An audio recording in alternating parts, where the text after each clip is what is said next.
Weeks had passed, yet the city seemed colder than ever. Snow drifted lazily through the gray afternoon sky, coating the streets in a fragile white blanket. Julie Harper walked along the sidewalks, her boots crunching over the thin layer of ice and snow. Her blonde hair, damp and clinging to her cheeks, framed a face pale from exhaustion. Her eyes, usually lively and curious, now seemed dull and unfocused, lost in a storm of thoughts she couldn't escape. Every passerby seemed to have a purpose, someone laughing on a phone call, another carrying a coffee while shivering but moving with intent. Julie, by contrast, moved toward nothing. She was just another shadow, drifting aimlessly, invisible to the busy city around her. Her mind wandered back to the morning. She had woken at dawn, as she always did, to care for her mother. Insulin measured, soup heated, reminders set for the day, and yet, despite all her effort, the nurse hadn't come. She had left home, guilt pressing on her chest, hands trembling from the cold and worry. Her job had been waiting, and Mr. Thomason, her boss, had been stern. "Julie, we need reliability. This is the third time." His voice wasn't harsh, but it carried that subtle weight of expectation that left no room for excuses. She had tried to explain her mother's condition, her sleepless nights, but the words seemed to vanish before they reached him. "I'm sorry," she whispered, but it barely passed his ears. And just like that, she was gone, stepping into the cold streets with nothing but the emptiness of loss trailing her. Julie's gaze drifted across the street. That's when she saw them. Huddled beneath the awning of a closed cafe, a man and a little girl pressed close together, wrapped in a coat that was too thin to shield them from the biting wind. The child, perhaps 4, clung to her father's side. Her dark curls stuck to her flushed cheeks. For a moment, their eyes met. Julie's chest tightened. Her mind screamed caution. "You don't know them. They could be dangerous. You just lost your job. You have nothing to give." Yet, amidst the fear, a quiet voice whispered, the memory of her mother's advice: if you can help someone when you have nothing left, that's when it matters the most. Julie's steps carried her forward before her mind could argue further. "Hi," she said, voice low and uncertain. I have a small apartment nearby. It's warm. I made soup earlier. If you need a place tonight." The man's eyes met hers, tired but not threatening. He glanced down at the girl. "Are you sure?" Julie nodded firmly, though her heart pounded in her chest. "Yes." The man let out a long exhale. "Thank you, truly. We're grateful." Julie crouched down, meeting the child's wide, curious eyes. "Hi there. I'm Julie. What's your name?" The little girl pressed into her father's coat and whispered, "Diane." Julie smiled, warmth flickering in her chest. "Hi, Diane. Let's get you warm, okay?" Matt, she learned his name shortly after, stood carefully, adjusting the girl's coat, making sure it wasn't tangled, that her hands were tucked inside. He exuded quiet patience and care, gestures small but full of tenderness. They walked together through the soft snow toward Julie's apartment, each step crunching underfoot, leaving a trail of tiny footprints. Julie's gaze drifted across the street. That's when she saw them. Huddled beneath the awning of a closed cafe, a man and a little girl pressed close together, wrapped in a coat that was too thin to shield them from the biting wind. The child, perhaps 4, clung to her father's side. Her dark curls stuck to her flushed cheeks. For a moment, their eyes met. Julie's chest tightened. Her mind screamed caution. "You don't know them. They could be dangerous. You just lost your job. You have nothing to give." Yet, amidst the fear, a quiet voice whispered, the memory of her mother's advice: if you can help someone when you have nothing left, that's when it matters the most. Julie's steps carried her forward before her mind could argue further. "Hi," she said, voice low and uncertain. I have a small apartment nearby. It's warm. I made soup earlier. If you need a place tonight." The man's eyes met hers, tired but not threatening. He glanced down at the girl. "Are you sure?" Julie nodded firmly, though her heart pounded in her chest. "Yes." The man let out a long exhale. Thank you, truly. We're grateful. Julie crouched down, meeting the child's wide, curious eyes. Hi there. I'm Julie. What's your name? The little girl pressed into her father's coat and whispered, Diane. Julie smiled, warmth flickering in her chest. Hi, Diane. Let's get you warm, okay? Matt, she learned his name shortly after, stood carefully, adjusting the girl's coat, making sure it wasn't tangled, that her hands were tucked inside. He exuded quiet patience and care, gestures small but full of tenderness. They walked together through the soft snow toward Julie's apartment, each step crunching underfoot, leaving a trail of tiny footprints. The days after that snowy night blurred into a rhythm of exhaustion, worry, and quiet hope. Julie tried to carry on, yet the weight of life pressed harder with each passing hour. She walked through crowded streets, resume in hand, stopping at cafes, boutiques, and offices, only to be met with polite indifference or outright rejection. At one downtown office, a woman in heels barely glanced at her application. Honestly, she said without empathy, you seem too soft for this environment. We need someone tougher. Julie's chest tightened. Too soft. The words clung like ice to her bones. She walked away silently, stomach churning, heart heavy. Thoughts of her mother waiting at home gnawed at her, the cost of medicines, the appointments she couldn't afford, the nights filled with worry instead of sleep. Returning to her apartment was always a small act of relief. Warmth, familiarity, the scent of garlic and herbs, yet even here, shadows of doubt followed. She looked at the bracelet Diane had left, crooked and bright green, and at the crayon drawing pin next to it. It reminded her that, even in a world of judgment, there was still kindness. Still hope. Her days continued with small victories and big defeats. She managed her mother's care, juggled errands, and searched tirelessly for work. Each rejection carved a deeper sense of invisibility, yet she held on to the memory of that snowy night. She remembered Diane's smile, Matt's quiet patience, the warmth of shared soup. Somewhere, that night had changed something inside her. Then came the call that shifted everything. Unknown number. Hospital. Julie's stomach dropped. Her mother had experienced a minor heart attack. Relief washed over her when she learned the damage was limited, but fear and guilt gnawed relentlessly. She rushed through the city, winter wind biting her face, chest tight with anxiety. Returning home, she found the apartment silent. No hum of Diane's soft voice, no tiny footsteps. The blankets on the couch were neatly folded, the little sweater Diane had worn now clean and hung carefully. The kitchen sparkled with meticulous care. And there, on the small round table, lay the white handkerchief and folded paper. Julie's fingers trembled as she picked it up. Strong, elegant handwriting, male. Simply, thanks, E. No name, no explanation, just quiet gratitude from someone who had taken nothing but left behind something heavier, his respect, trust, and heart. Inside the handkerchief was a drawing, crayons, bold, unsteady lines. A woman with long yellow hair smiling, holding something green and round in her hand, the bracelet. Beside her, a taller man and a tiny girl, holding hands under a star-filled sky. Julie sank to the floor, tears spilling silently. The memory of warmth, hope, and recognition overwhelmed her. She pressed the bracelet to her wrist, crooked and uneven, yet perfect in its imperfection. It was more than a gift, it was a symbol of connection, of seeing and being seen. In that moment, Julie realized that one act of kindness could ripple through lives, changing the course of not just one, but several hearts. Later that week, a call arrived that would rewrite the next chapter. Unknown number. Corporate office. Julie hesitated, then answered. Hello, Miss Julie Harper. This is Sarah from Westbrook Corporation's HR department. Our CEO would like to schedule a meeting with you at your earliest convenience. Her heart raced. She had been fired from Westbrook, dismissed for circumstances beyond her control. I no longer work there, she stammered.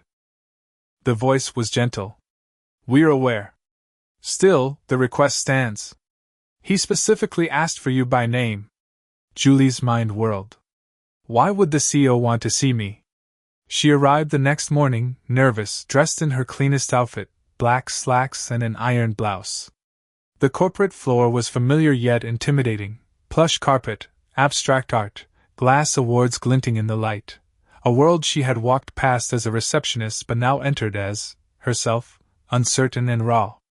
The assistant opened a large door, and there, behind a polished wood desk, stood Matt. Navy suit, composed posture, eyes soft yet piercing. "Matt," she whispered. Before he could speak, a small voice erupted. "Julie!" Diane barreled into her arms, and Julie knelt, holding the child tightly.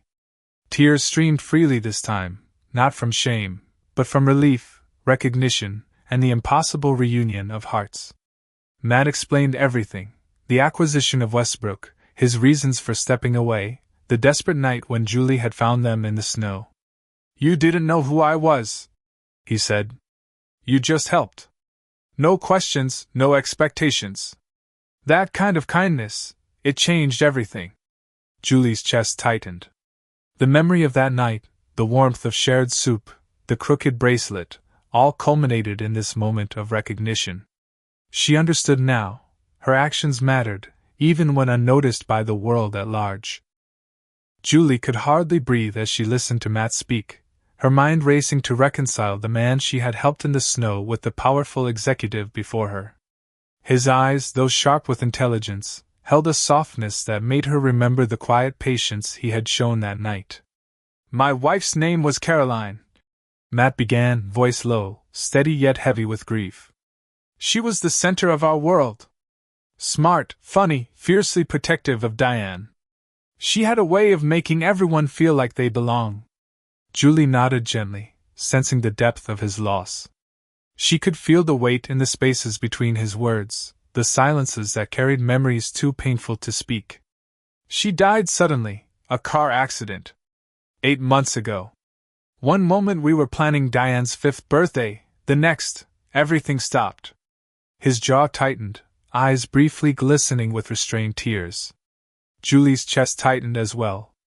"I'm so sorry," she whispered, though no words could undo the pain he carried. Matt continued, describing how he had tried to return to work, to lead, to pretend life could be normal. Boardrooms felt alien, decisions meaningless. He and Diane had drifted from one temporary home to another, seeking comfort, warmth, and a sense of normalcy that eluded them.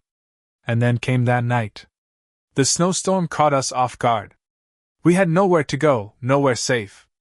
I tried motels, shelters, all full, all far away. And then you appeared.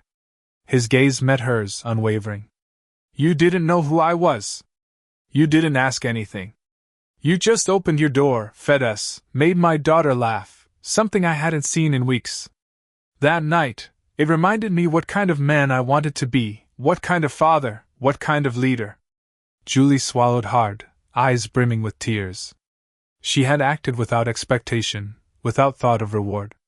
And now she realized the profound impact of simple kindness. Matt handed her a thin folder, formal but delicate. Inside was a job offer, not a return to her old position, but something far more meaningful. I bought Westbrook, he said softly. Not just for profit, but to rebuild it into a company that values people. I want someone beside me who understands what that truly means. I saw your strength when you thought no one was watching.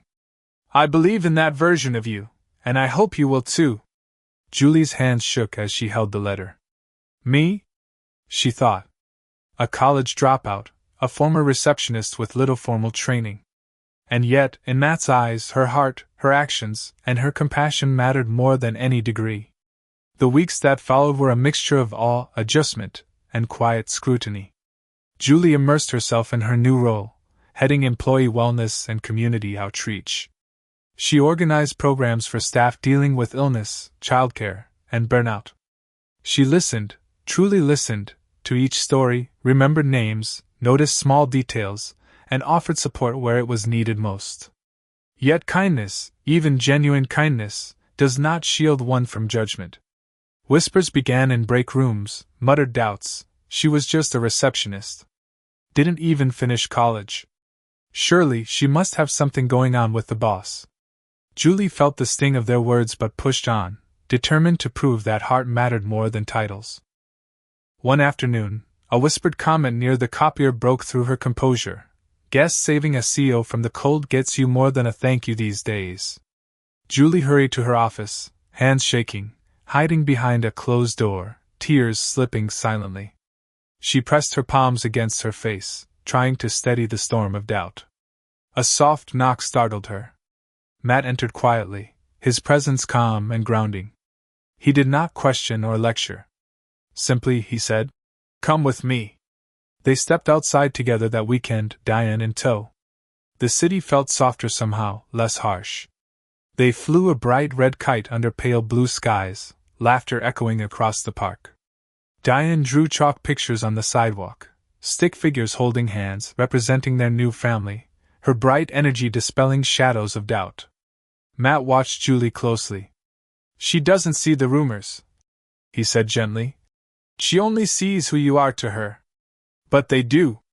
Maybe it's time they understood your story." The company's town hall was scheduled for Thursday. Curious employees filled the large auditorium, murmuring among themselves. Matt stepped to the podium, dressed casually in a soft sweater and slacks, looking more like a man than a CEO.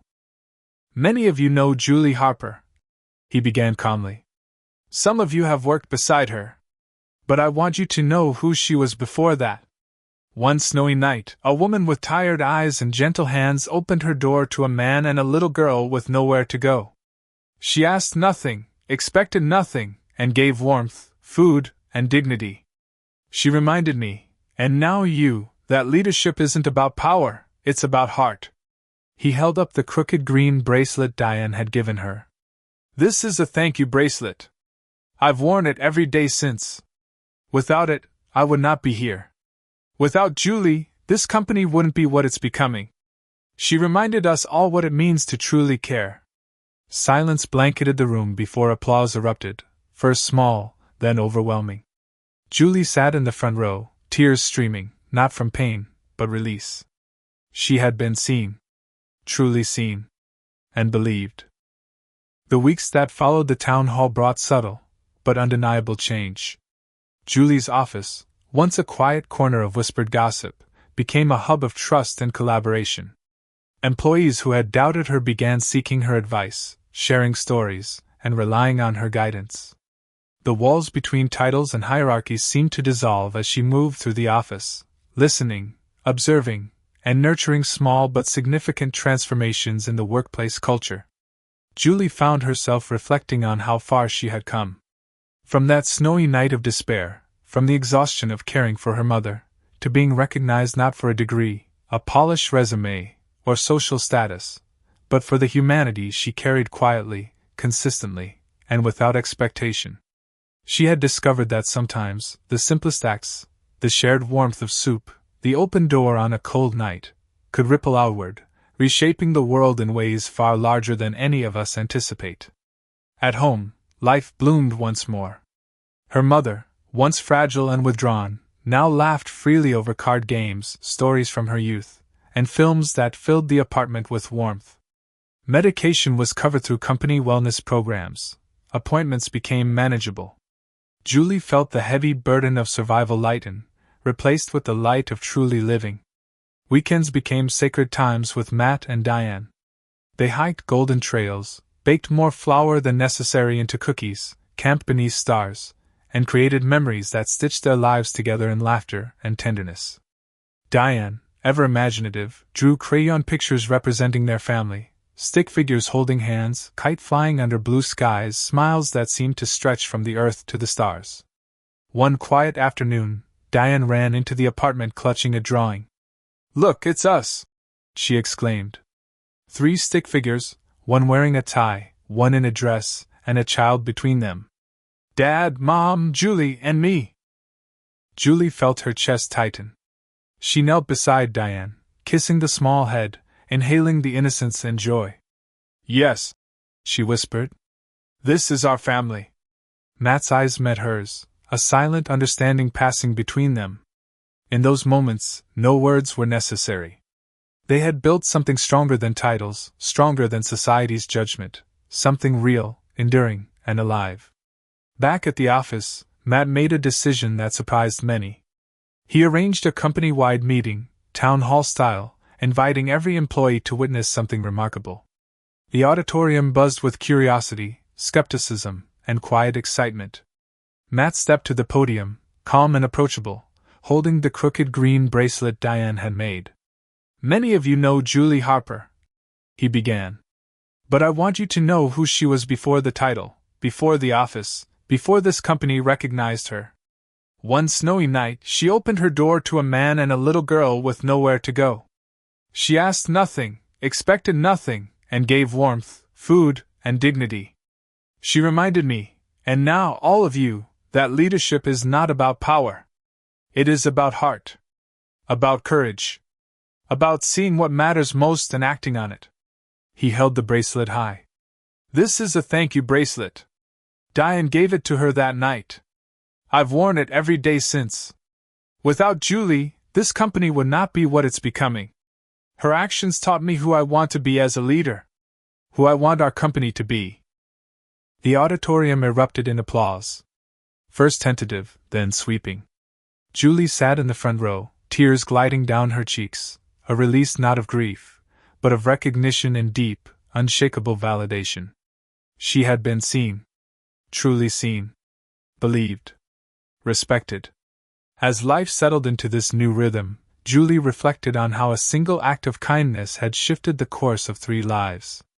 She understood now that hope, compassion, and courage were not just abstract ideals.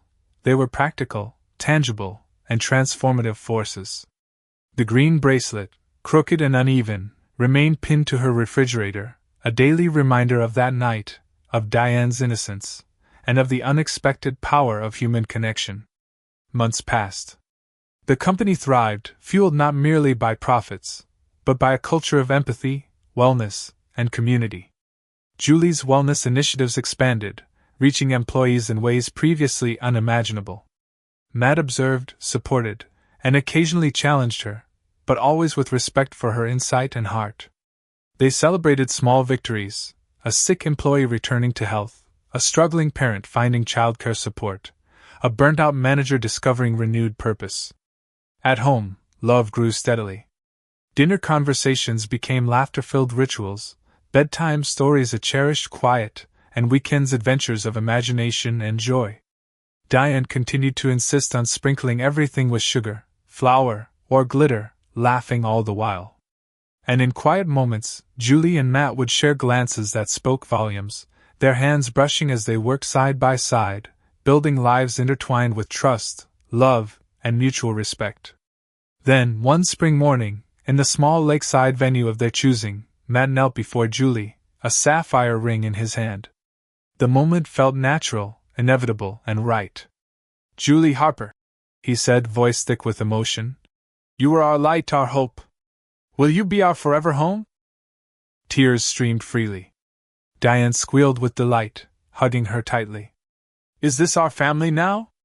Julie pressed her lips to Matt's cheek and whispered, "Yes. 1,000 times yes."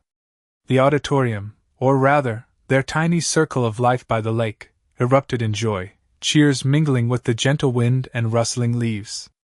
As sun sank toward the horizon, they walked hand in hand, shadows long and intertwined. Julie looked back at the distant city skyline. Once, losing her job had felt like the end. Now, it was merely the starting point, the place where hope, compassion, and courage began a new chapter. The crooked green bracelet, still on her wrist, glinted in the sunlight. It symbolized imperfection, resilience, and love. A reminder that even the smallest acts, performed with heart, could change the course of life, forever. Julie opened her door on that snowy night months ago, unaware she was stepping into a destiny built not by titles, wealth, or recognition, but by kindness, courage, and love. And in that quiet, enduring truth, she finally understood: the world is changed not by grand gestures, but by hearts brave enough to act when it matters most.